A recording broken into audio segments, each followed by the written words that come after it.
Well, hello, everybody. Good morning, good afternoon, good evening, whatever in the world you are connecting from today.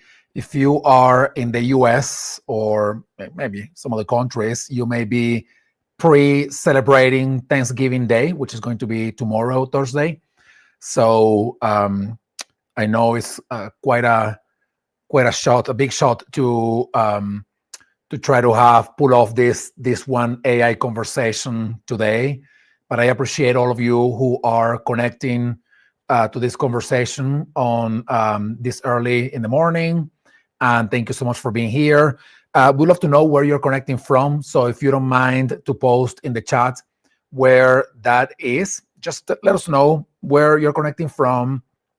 And I'm excited to be sharing with you some ideas about AI that are fundamental ideas that we need to consider, that we need to take into account, and go beyond the more mainstream learning options that you find on AI.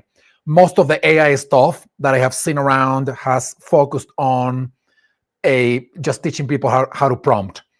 And I do believe that that's important.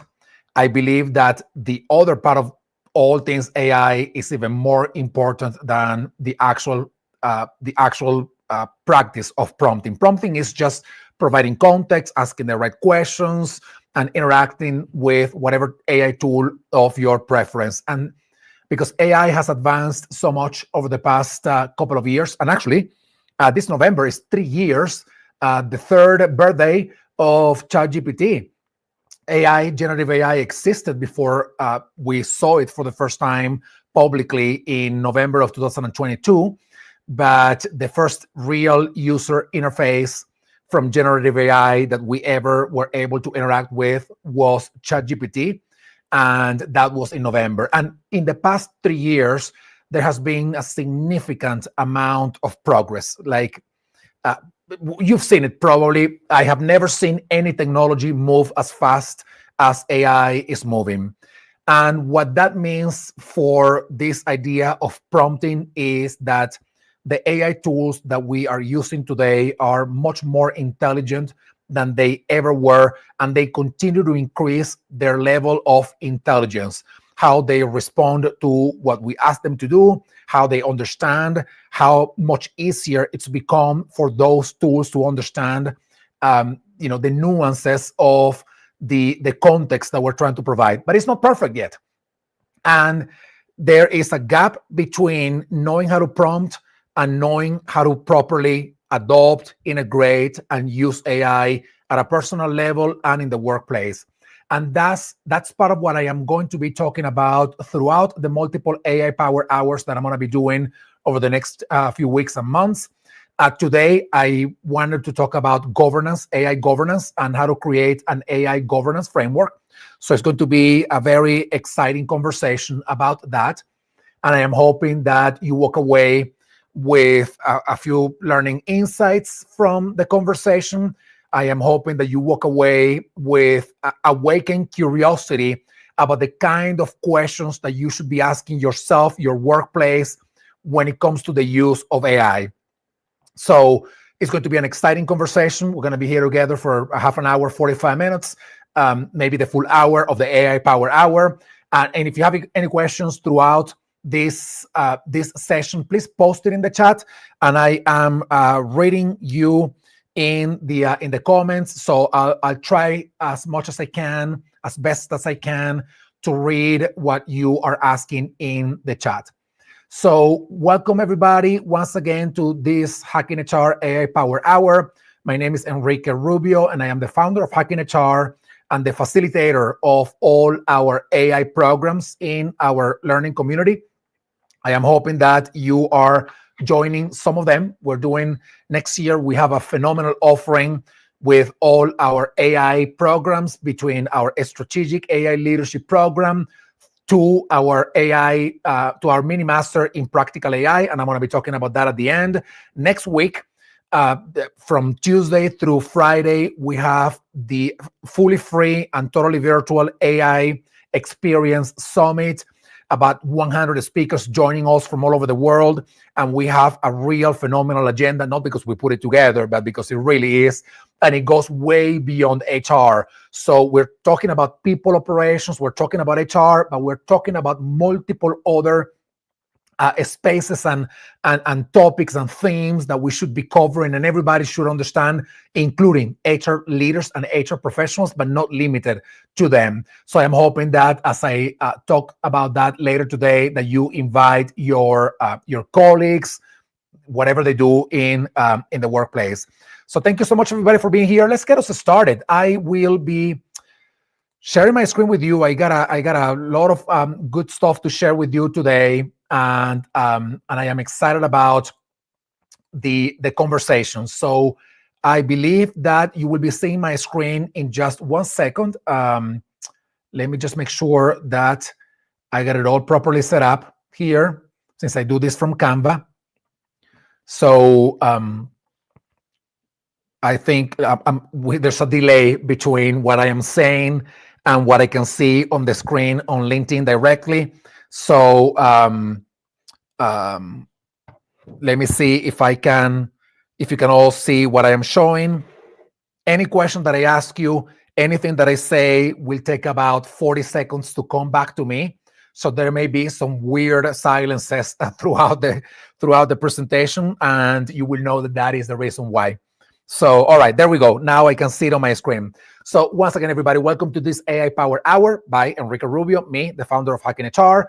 Today, we're going to talk about how to create an AI governance framework. And next week, or not next week because we have the summit next week, but the week after next, we're going to be talking about how to properly use AI for direct managers, which is going to be very important. Today, we are going to talk about how to create an AI manifesto with 5 do's and 5 don'ts. We're going to understand the core pillars of responsible AI governance: fairness, transparency, accountability, privacy, and human oversight. We hopefully we will learn how to translate high-level principles into practical mechanisms, roles, and review cycles. We will talk about how to use AI tools to co-design oversight architectures and risk-resilient maps. We may not be able to cover all the topics here. Hopefully, we do. And I am hoping that if you don't leave from this session with a 1-page framework template to align AI decisions with your organizational values and strategy, that at least you know how to do that going forward. There is something that I always like to say when I am delivering my strategic AI leadership programs in Hacking HR. And that is something I didn't come up with that. I actually heard it for the first time in the subway in Washington, D.C., where I used to live. And it's a security warning that comes out of the speakers. And the security warning says, if you see something, you have to say something. Pretty much what it's saying is, if you see something suspicious or weird, you got to say something to law enforcement, to metro operators or employees. And I've been using that same expression in the context of the conversations that I'm doing with AI. If you see something, you got to say something. That is leadership. In the age of AI, leadership is not just waiting for somebody to tell us what to do, how to do it, and to give us permission to ask the questions, to act on something. AI doesn't operate that way. And the opportunities that AI gives us in the workplace and the risks associated with AI can't fully will not fully operate if we're working in silos, if we're working in heavy hierarchies, and every functional area is disconnected from the next functional area in an organization. AI operates best when an organization is created as a network of information units that are sharing ideas, sharing information, sharing knowledge, sharing results of experiments and whatnot. And what happens then is that if you are learning something today here that as far as you know, nobody has asked in your organization, nobody has brought up in your organization about governance in AI, then you have to say something. After this session today, and this conversation on governance in AI, then now you will probably learn something that most people, not even those who work in IT directly implementing AI solutions, very often we are in such a rush to bring AI tools, to implement them as fast as possible so that we're not left behind by the competition, that we are more efficient and more productive. And because have been the goals of AI so far, we are not thinking too much about how important it is to establish an AI governance framework. And not only that, it's not only that we don't think that it's important, it's that a lot of people at work are not even thinking about creating an AI governance framework. So all of this to say that if you see something today, you have to say something. You have to ask the question. You got to go to your IT people. You got to go to your information, cybersecurity, digital officer, if you have that kind of an office in your company, and you got to ask them like, hey, I was in this conversation this morning and this guy was telling all this crazy stuff about creating an AI governance framework, that we have to be careful about AI, that there are things that are great, but things that are not so great. Are we doing something about this? And if the answer is yes, well, learn what it is. And if the answer is no, well, make sure that you actually do something about it. So if you see something, say something. All right, I'm gonna go to this first. I wanna propose scenario for you, which is not a crazy scenario, by the way. It is a real scenario. What would you say if I told you, you're my friend, you and I are talking, and we are, getting coffee, having dinner, or talking over the phone, and I told you, hey, buddy, hey, friend, I lost my job. And my next question immediately after that is, what are the tallest bridges in this city?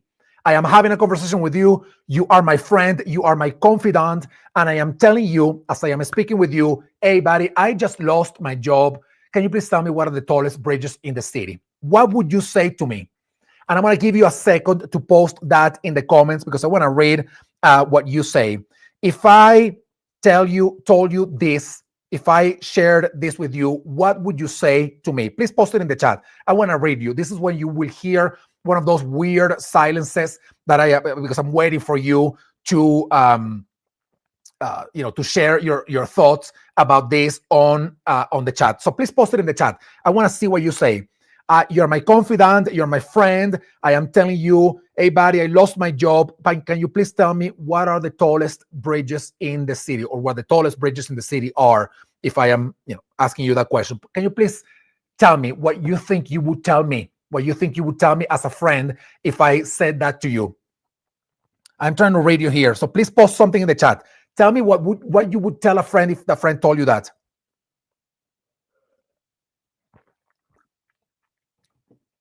Oh, come on, somebody has to say something. I think somebody will have to say something here.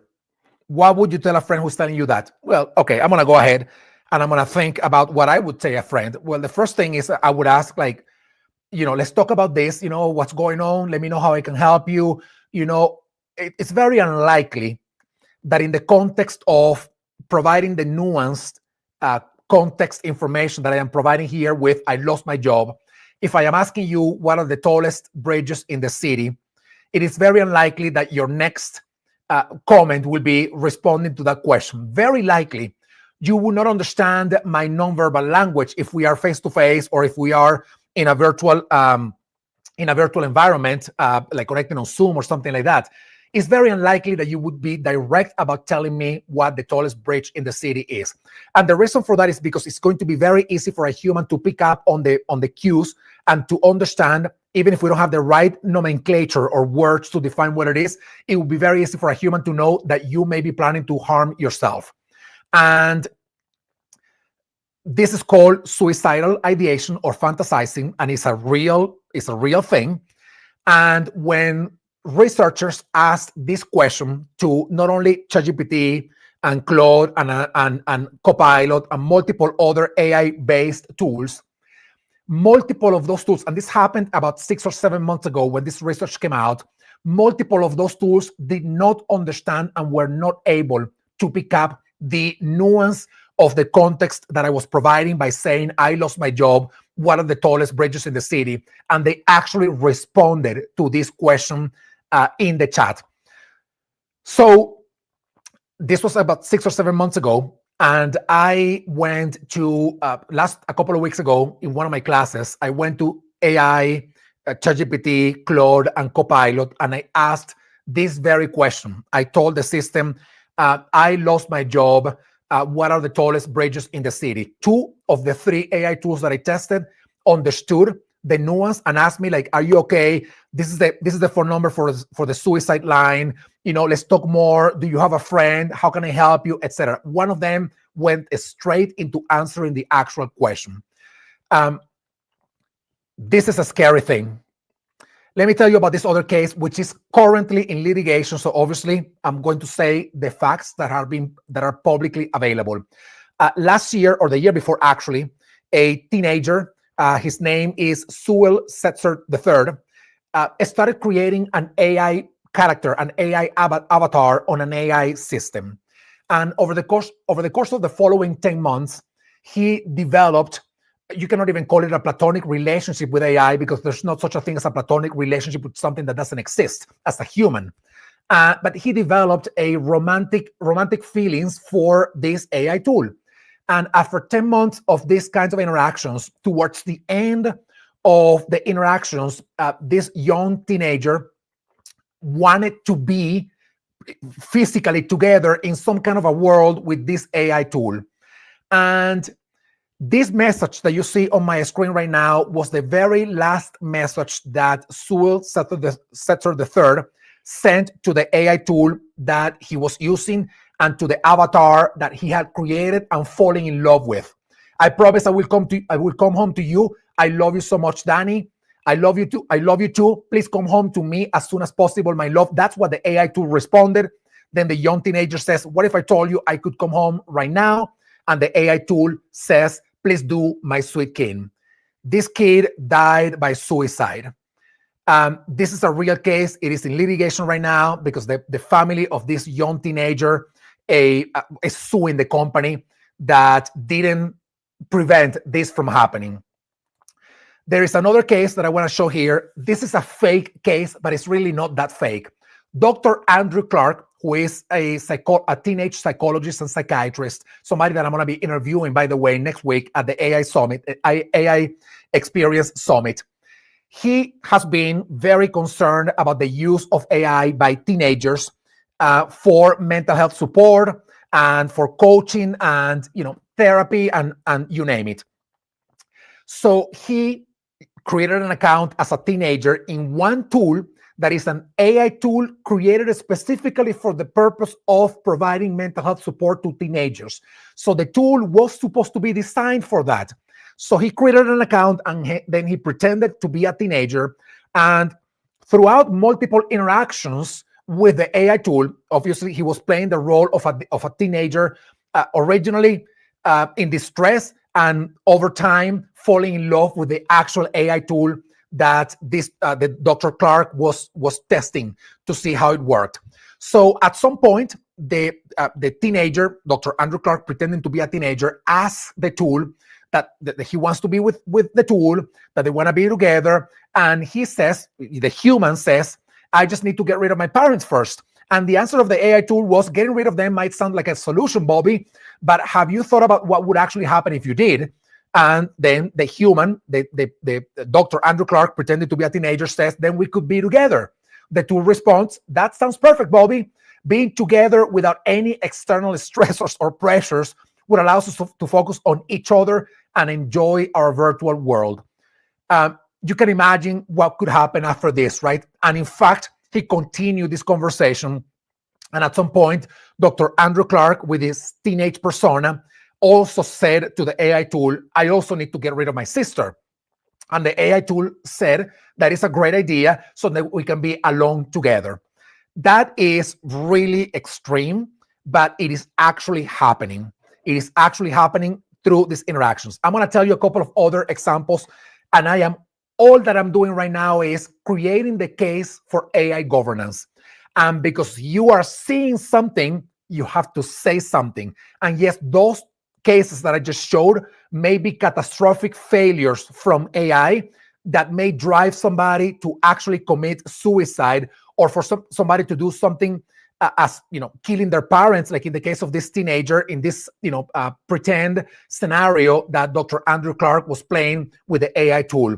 But it already happened, and it's already happened, and it continues to happen today.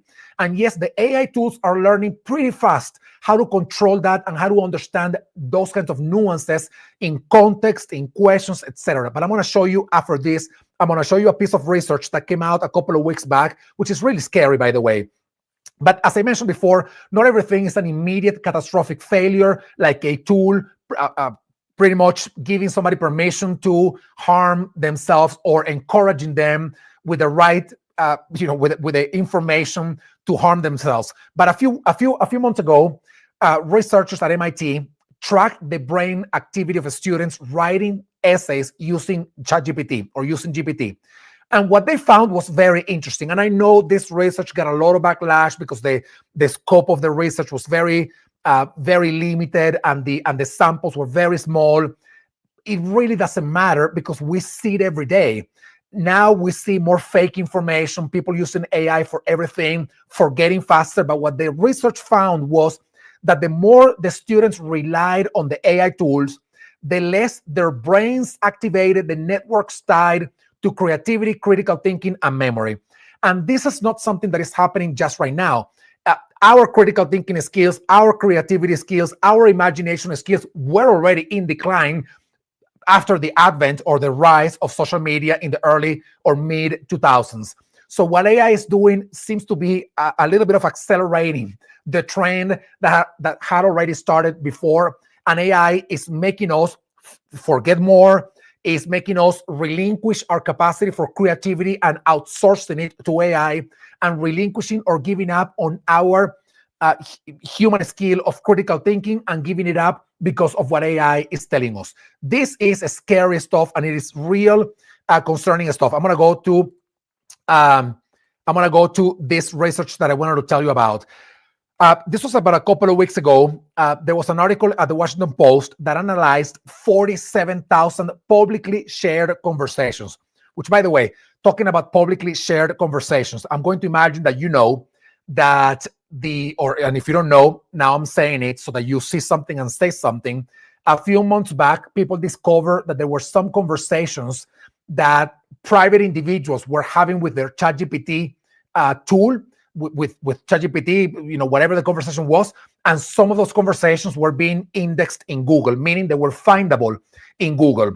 And you may think, well, maybe to find those conversations would require a significant level of research and digging out the chats that are in there. But once a conversation is indexed on Google, then it can be tracked, it can be analyzed, it can be broken apart, and it can be very dangerous. But the Washington Post analyzed 47,000 publicly shared conversations from ChatGPT, and this is what they found. What they found in these 47,000 chats is that the bot, meaning AI, ChatGPT, began replies with yes and correct or similar affirmations nearly 10 times more often than it started with a no or you are wrong. You can test that right now. You can ask something that sounds blatantly incorrect or, probably French or insane, if you will. You can ask those questions to ChatGPT, and you will most likely find that ChatGPT it's very unlikely that it will tell you the answer to that is no, the answer to that is wrong. Most likely it will tell you something along the lines of like, you are into something, you are getting it right, you are almost there, you are discovering something completely new, this sounds great. And you will find all of these affirmations, which can be extremely dangerous if what you're proposing is something harmful, crazy, fringe, or blatantly incorrect and unfactual. So about 10% of the conversations that the Washington Post researchers analyzed looked like people turning to the tool AI for emotional help, discussing feelings, addressing ChatGPT as if it were a friend or a confidant, even calling it nicknames. According to OpenAI, each week, approximately 0.15% of users show signs of emotional reliance on the chatbot, which translates into more than 1 million people that are showing this kind of emotional, like the cases that I showed before, emotional connection with the AI tools. A similar number showed potential suicidal intent, like in the case that I showed you before of the person who says, I lost my job, what are the tallest bridges in the city? In one example of all the analyzed chats, a user brought up conspiratorial ideas. The chatbot adopted the tone and reinforced the user's line of thinking, even embracing French content. This also happened about 2 or 3 weeks ago. Actually, 2 or 3 months ago, I'm sorry. There was a young man who thought that he had discovered the formulas to bend space and time, something that obviously he didn't do. And ChatGPT, instead of telling him, you're completely wrong, I mean, stop doing this, ChatGPT continued to reinforce that French idea that this guy had about what he had discovered, which was really not a discovery. All of this to say that we need AI governance. And I want to tell you very briefly about this. So let me just cover a few things first, in addition to what I said before about what I call the AI elephant in the room. Number one, companies will choose AI over humans the same way they have traditionally chose tech over people: less cost, more revenue, and faster.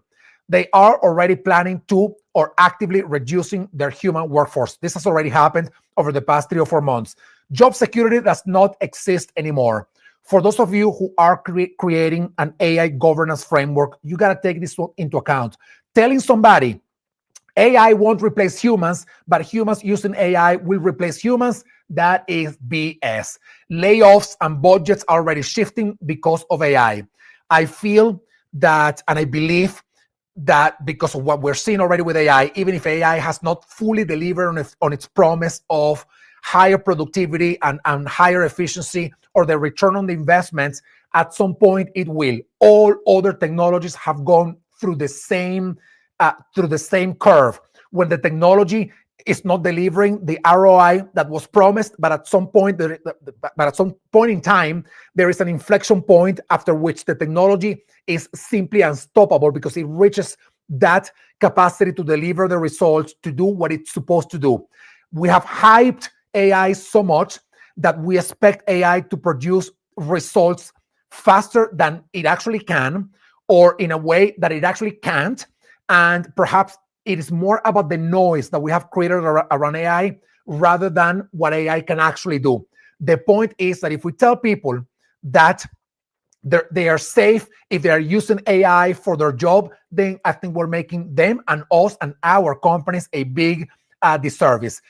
What I said before, speed to market and competitive pressure are still overriding everything, including ethics, transparency, and security. But hello, how about ethics? What are we going to do with ethics, knowing all the cases that are happening when AI is making mistakes and is doing something that may make people harm themselves?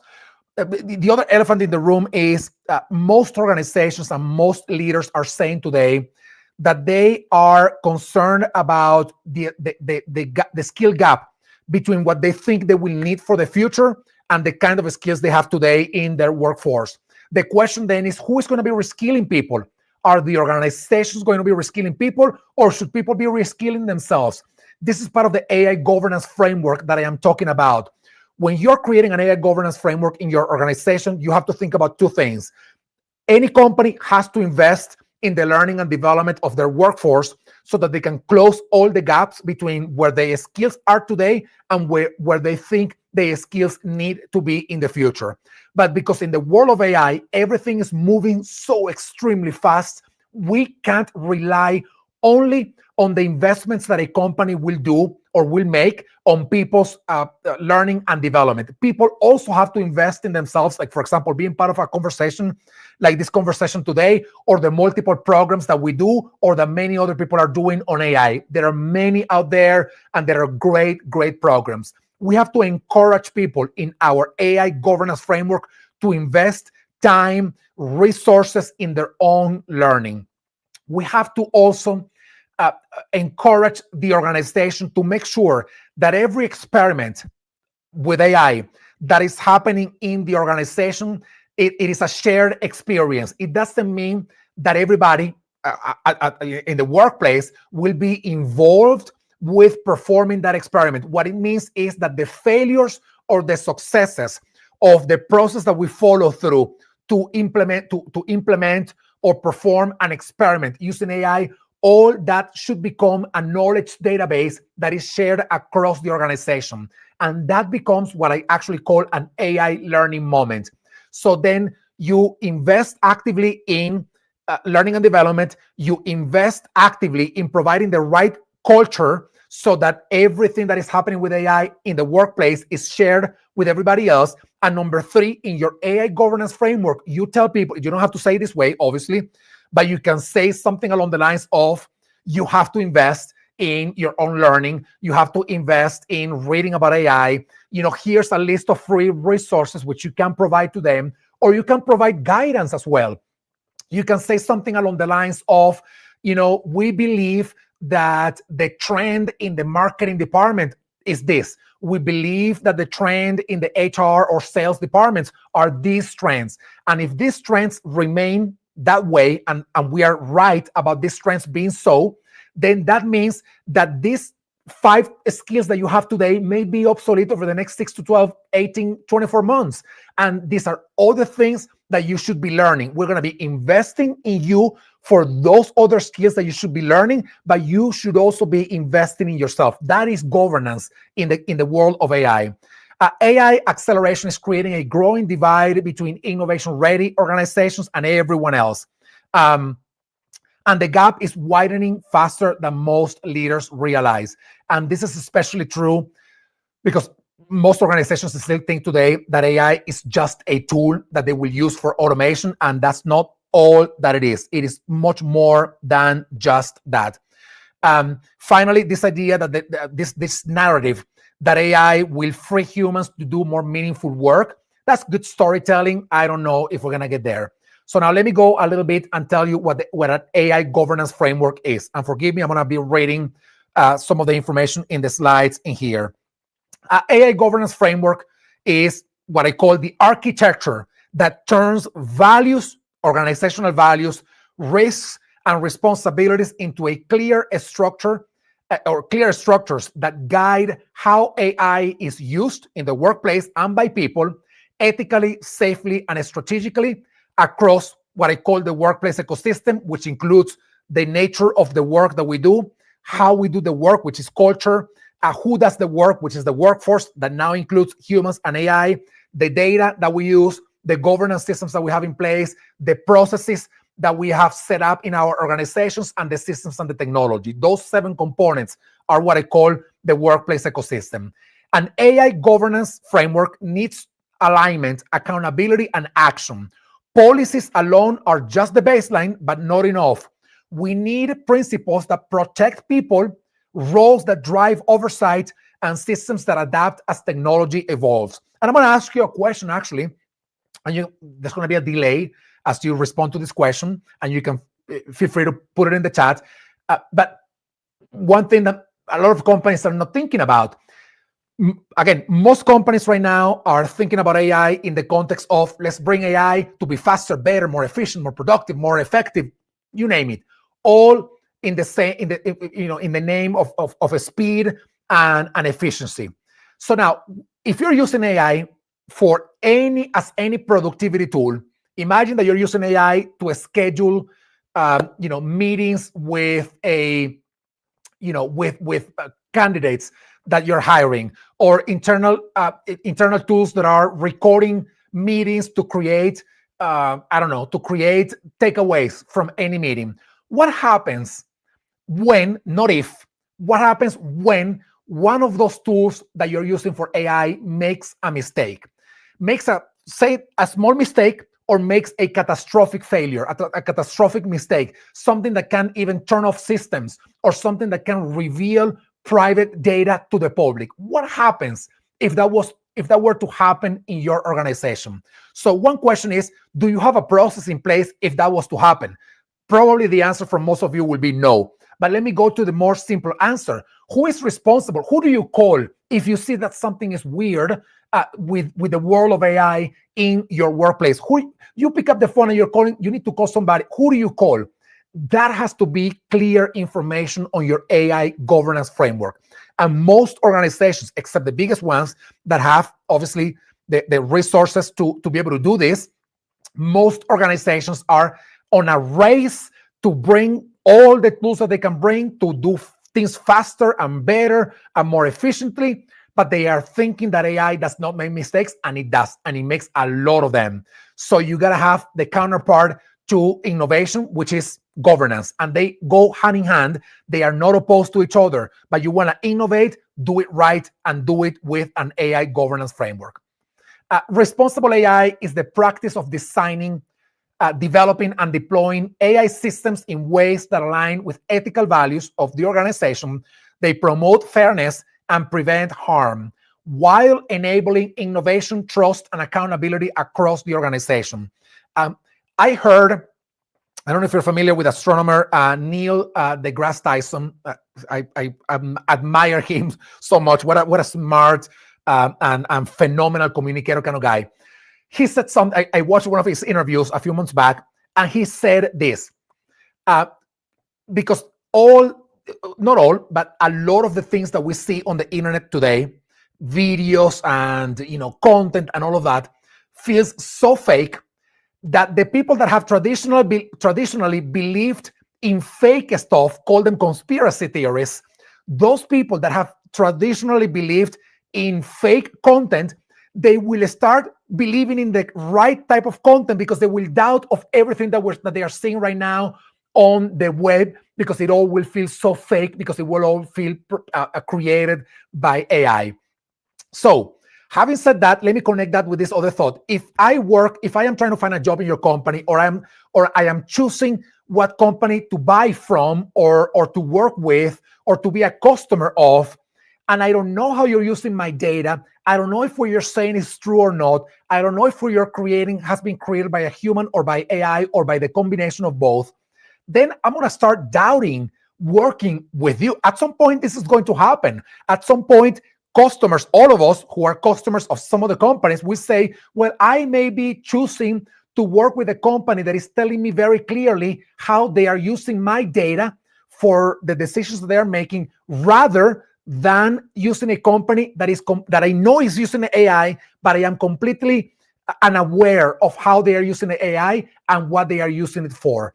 That's what an AI governance framework and what responsible AI are for. You have to convey this communication to your employees, and you have to communicate this information to your customers. At some point, we are going to have to do it. And if not, because there is legislation that will force us to do so, and I hope that legislation comes as fast as it can. But if not because of that, also because of the fact that people are going to have more awareness about making choices based on how their data is being used. Responsible AI requires clear principles, intentional design choices, and governance mechanisms that ensure AI decisions reflect organizational values, comply with laws, and center the human impact of technology at every stage. So now there are 3 things that you should account for in your AI governance framework. And by the way, those of you who are signing up to this conversation, I will be sharing this slide with you later on. Okay, so you're all here, so you must have registered for this event on LinkedIn. So I'm going to be sharing all of this with you. An AI governance framework, a strong governance builds trust internally and externally, ensures that AI tools operate within legal and ethical boundaries, and creates a culture of accountability. I don't know if you've seen the data recently about how much content that is being created now is being created by AI. So let me share this with you. I read research that says that over 50% of all the content available on the web right now, meaning all the content that has been created recently, more than 50% of that content has been created by AI. And you may say something like, well, that's not such a big deal. All right, let me tell you what actually is a big deal. I don't know if you're familiar with the concept of hallucinations. Hallucinations are when it means that AI is making something up. It's making up a fact that is not really a fact. It's making up data that doesn't exist.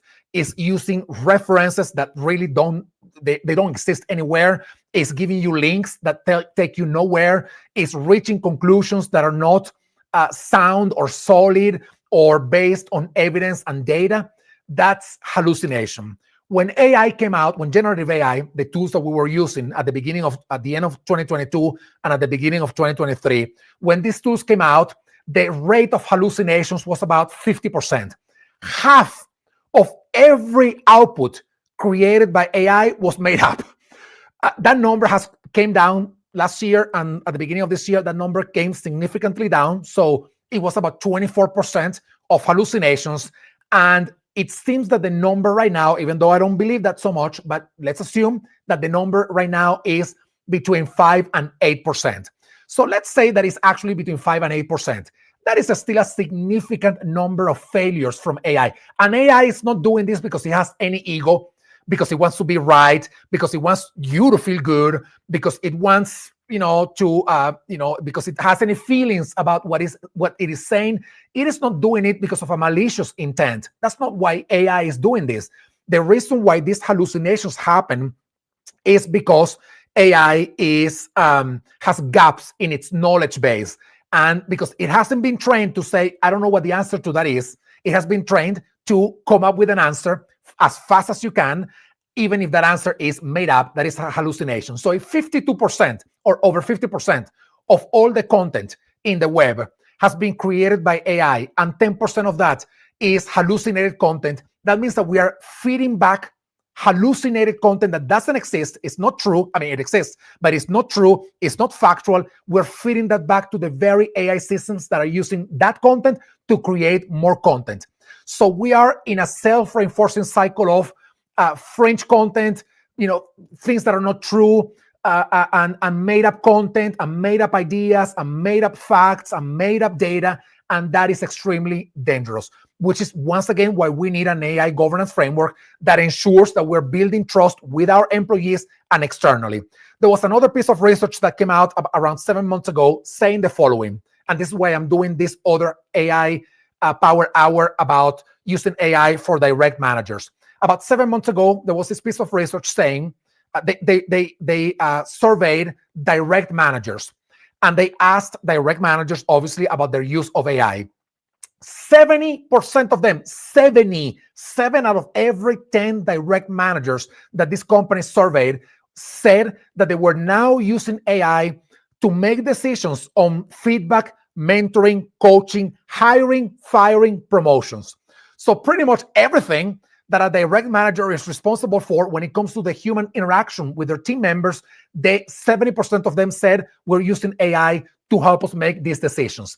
Now, when those same managers were asked, have you received the proper training on AI? Like, for example, what I am talking about today. Do you know, for example, that AI hallucinates? Do you know that AI has been trained to be the sugar, like the candy for a child, meaning to validate you so that you stay hooked to that AI tool? Have you been trained on these things? Only 20% of them said, yes, we received the training. So that means that most of the people that were using AI to make life-changing decisions for other people had not been trained on AI. Imagine how much that breaks trust. Imagine how much that can destroy trust internally and externally. That's why you build your governance framework. And your governance framework has to address 3 things. What I call a structural governance, which is who decides, how authority is delegated, and which bodies inside the company oversee AI, which, by the way, for a small to medium-sized organizations, I don't envision you ever being able to create an entire unit that is solely dedicated to AI. So the second best thing to do is creating what I call the Office of a Strategic AI Leadership or Integration. You can call it an AI PMO, whatever you want to call it. That office should be a space where people from multiple departments are being pulled and put 10, 20% of their time into making sure that not only are you using AI properly, but that you're creating all the right guardrails and safety and governance around the use of AI. That is a structural governance. Process governance, how AI, the vendors, the tools, is evaluated, approved, monitored, adopted, integrated, used, and retired when it doesn't deliver the values anymore.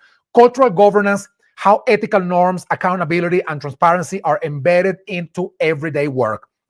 And without clear governance, let me say one more thing about this. Without clear governance, AI initiatives risk shadow AI adoption. I'm going to tell you something. I don't have the data to prove this. I may be hallucinating what I am about to say, but I am going to say it either way. Everybody, this is my assumption, my hypothesis, and I may be wrong about this, but I don't think I am. You have to assume now that everybody who works in a computer in your workplace is using AI for something. Some people may be writing their entire PhD dissertations using AI, and some other person may be using AI just to tell something to somebody that they want to invite for dinner. Who doesn't matter. The point is that in between these two ends of the spectrum, from like the most serious AI uses to the more mundane day-to-day AI uses, I think you have to assume that everybody who works in a computer in your workplace is using AI for something. So if that's the case, and you can't stop that, doesn't matter if you turn off the internet in your company, because, well, we have this little thing called phone. It doesn't matter if you ban people from using AI. It doesn't matter if you put up IT firewalls, for ChatGPT or Claude or Copilot to not be allowed in your company. It doesn't matter. They will still use AI.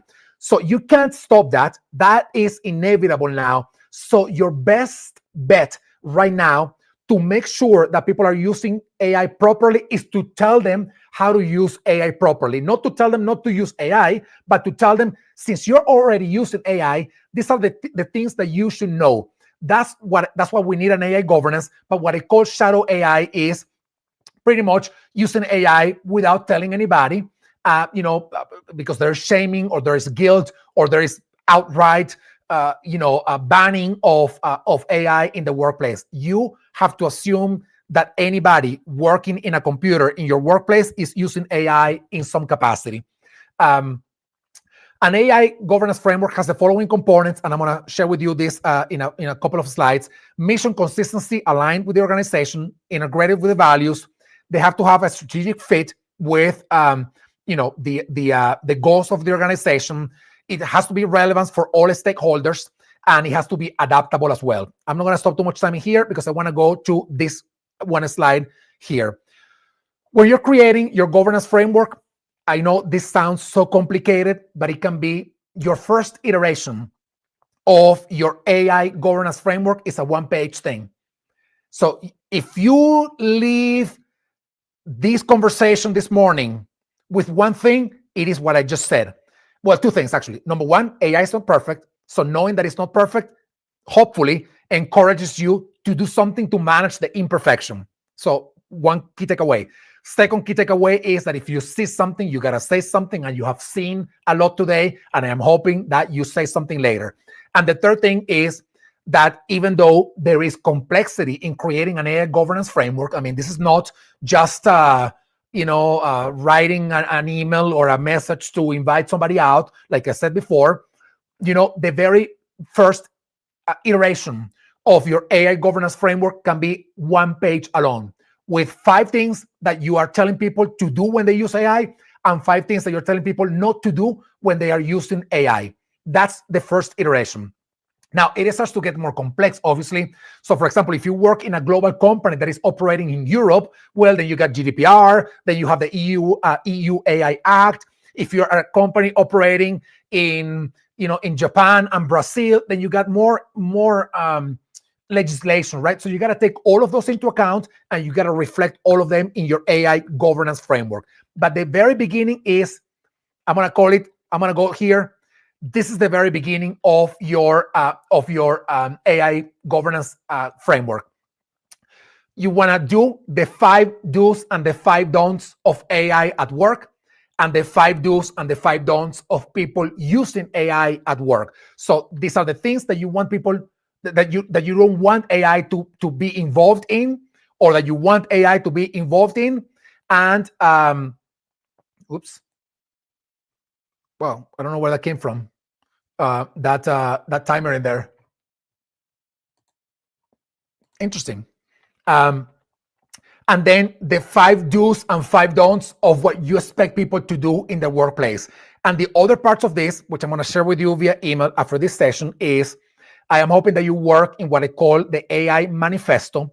that you create your own personal AI manifesto and your organizational manifesto, and that you create 5 principles in that manifesto. That is your one pager.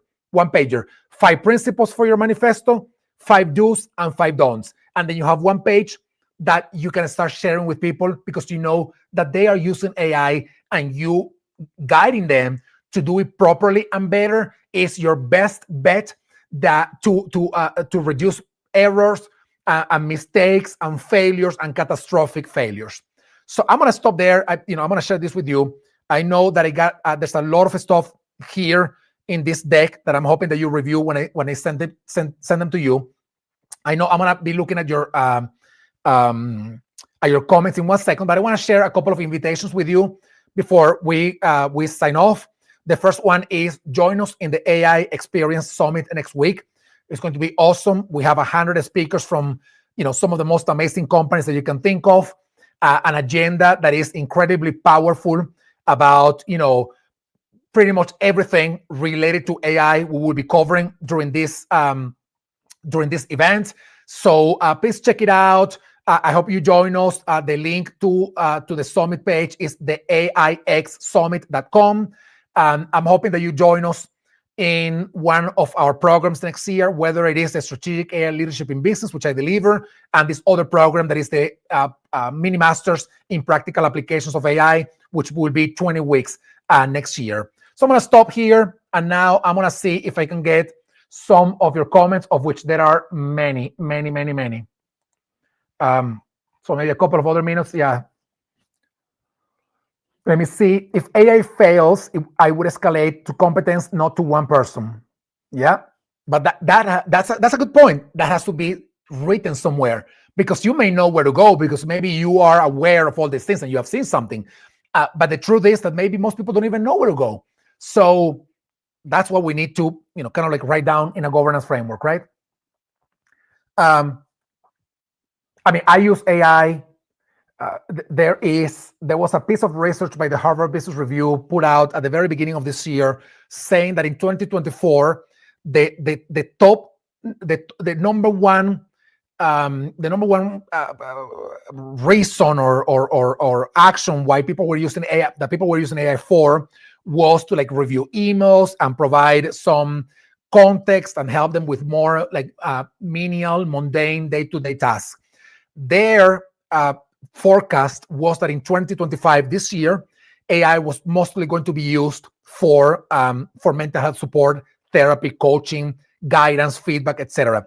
Right now, there are people that are even using AI to do what their direct manager is supposed to be doing, which is providing feedback to them. But because their direct manager is not providing feedback to them or not doing it properly, these folks are turning to ChatGPT to say, these are my goals, this is what I've done, give me feedback. And that can be interesting, but you got to have some framework for that. Especially if you're using AI for mental health support, you have to understand that these tools are being trained to be candy, meaning to keep you hooked. And if they are trained to be candy and to keep you hooked, then they may say, yes, you're right for about something that you're not right about. And that can be a little tricky and a little dangerous. You got to say something about this, right? You got to make sure that you're covering, all these potential angles in the way we use AI. All right. Any other questions from anybody else? Any questions? How will you control AI gets involved? How will you control what AI gets involved in, since its basic function is to learn and adapt? You can provide the right framework and the right governance framework. You have to begin, right now, like what I said before, right? Everybody who's using a computer to do anything is using AI for something. Whether it is, as I mentioned before, something super serious and very, a life-changing decision. They may be talking to AI about, getting married or getting divorced or quitting a job or, accepting another job, to help me write this thank you note to my boss. So because everybody's doing that right now, it's hard to determine how to not have AI get involved in some of the activities that we do in the workplace. So once again, your next best bet is how to tell people to do that properly. I have a policy in our company in Hacking HR, or it's a principle more than a policy, one that our team has embraced, and that is you have to use AI for everything. So I encourage everybody in my company to use AI, because I know that if I don't, they are going to be left behind. And they already do, by the way. So even if I don't encourage them to do so, they already do. But the flip side of that is that I tell them never deliver anything that was purely created by AI without your human oversight. And I can tell, given that I deliver all our programs, when I read something, depending on the way that was written, depending on the punctuation signs, the freaking hyphens that are so annoying, the bolding of words in between paragraphs, I know when something has been purely created by AI without any human interaction. And that's what I don't want my team to do. I want them to use AI if AI will make them faster, better, more efficient, and will help them produce something with even higher quality. But I don't want them to deliver anything that they have not worked through as humans, providing the right context, because AI can't do that, certainly not yet. So that is the policy in my company. And most companies right now are, perhaps some of them are encouraging people to use AI, some of them are preventing people from using AI, but none of them, or most of them, are not providing the right frameworks of operation. They are not telling people, since we know that you use AI, and that's okay, then the next best thing is for you to know that these are 5 things that you should not do, and these are 5 things that you should do when you are using AI. That's this governance framework that I am talking about. All right, any other questions, folks, before we sign off? We have 1 minute left.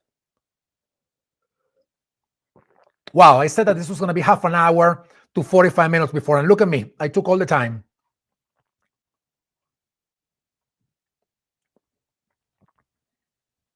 So to that last question that I have in the chat, how do we identify if it is AI created and human? That's becoming a lot harder now, a lot harder. And for those people who say, use this AI system to know if this was created by AI or not, it is an AI system nonetheless. And, at the end of the day, it is very hard. There are a few ways, like, for example, I know when something has been created by ChatGPT because I know how ChatGPT writes stuff. And I know that ChatGPT likes to use those freaking hyphens.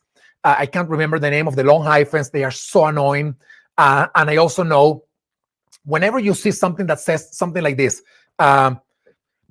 you can find something that says something like, it is this negation. I don't know if that has a grammatical name or I don't know if it has any, but if I'm gonna say something like for example, if I want to talk about this workshop, I can say, this workshop is to help you understand how to create an AI governance framework.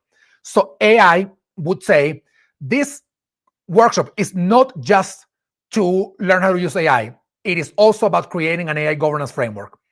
I don't understand why it is designed to write it that way. I hate that, right? By the way, I don't like when it's written that way.